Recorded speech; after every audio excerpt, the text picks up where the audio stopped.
Hi guys! Welcome and welcome back sa ating channel. So in this video, ay sisilipin natin ang isang lending application, bagong-bagong application sa Google Play Store. Ayan. So kakapansin ko lamang po ang loan application na sila daw po ay nagpapautang up to 100,000 pesos. And before we go on guys, sa mga hindi pa nag-subscribe, mag-subscribe na, i-hit ang bell button para ma-update tayo sa upcoming videos and tutorials.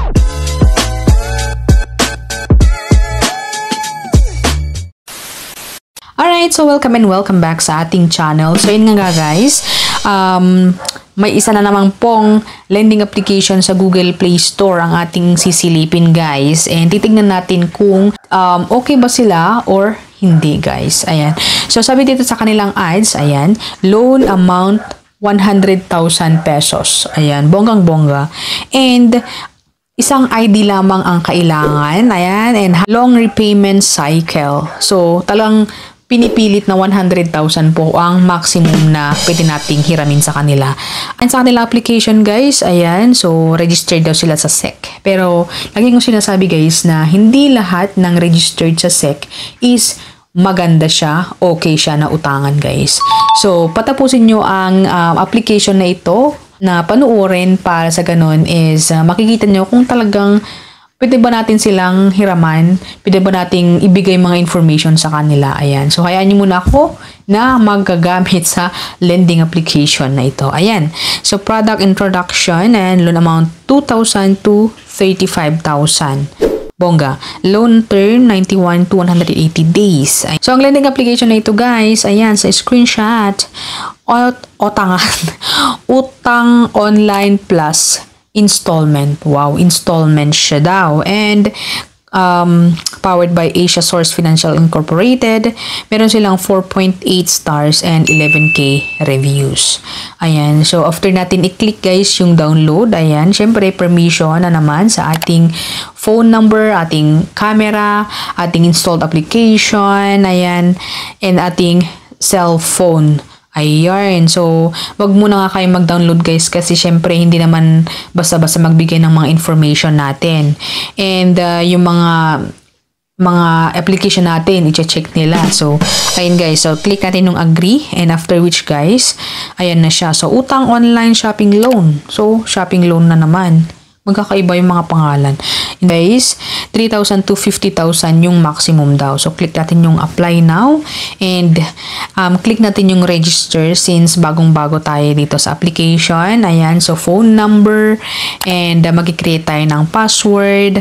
Ayan, and yung verification na isa-send nila. And, after which guys, is ibibigay na yung mga ID na kailangan. Ayan, so please prepare one of the ID below. Ayan.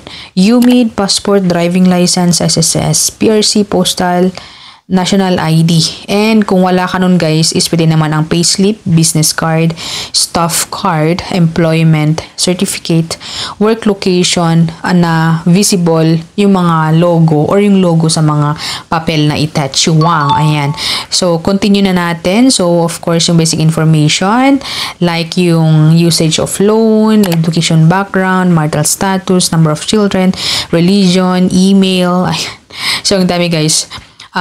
Facebook link, ayan, so mind you guys, Facebook link, Viber phone number, backup phone number, hindi po yun optional kaya ibigay daw natin mga kaibigan. And then yung job information natin, so industry category, so select na lang natin yung kung anong company or anong work, ganyan, and then continue, after which guys is yung ating address information. So, residence, detailed address, and kung rent ba tayo or own ba tayo sa bahay na yon. Ayan. And then, after which guys is emergency contact. So, sila nangangailangan lamang sila ng 5. So, madaming-madami guys.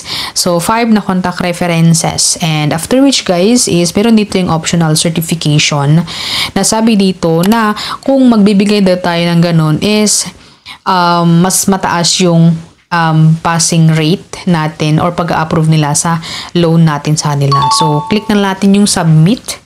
Ayan. And then, after which guys is yung identity authentication. Ayan. So, yung mga pa-selfie, pa-ID, ganyan. So, here, ayun na nga guys. At nagpa-ID na naman tayo.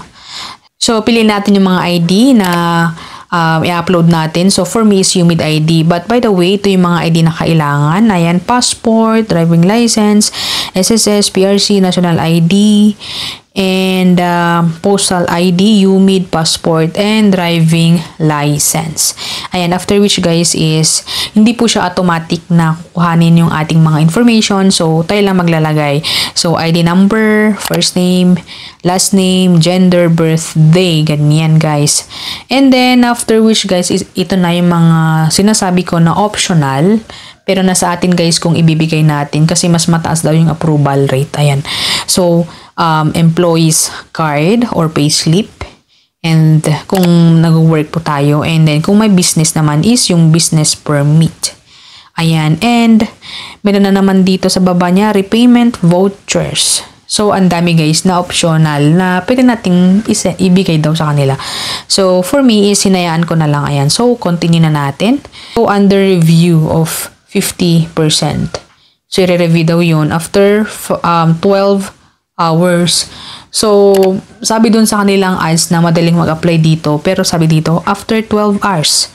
Pero habang inaantay daw natin, magbigay daw tayo ng 5 stars. Kaya pala sa kanilang application guys is maraming mga 5 stars. Ayan. So, gustong-gusto niyo ng 5 stars. Pero wala pang mga loan or mga kung magkano ang ating approved na loan sa kanila. Ayan. So, for me, syempre hinayaan natin mga kaibigan. Kasi nga, alam namang magbibigay tayo ng 5 stars na hindi pa natin nakita yung ating utangin and magkano ang repayment or kailan yung repayment and kung magkano yung mga bawas or mga persento talaga, ganyan. So, hinayaan ko na lang guys, and now, while recording guys, yung video ito is, ayan na siya, si screenshot.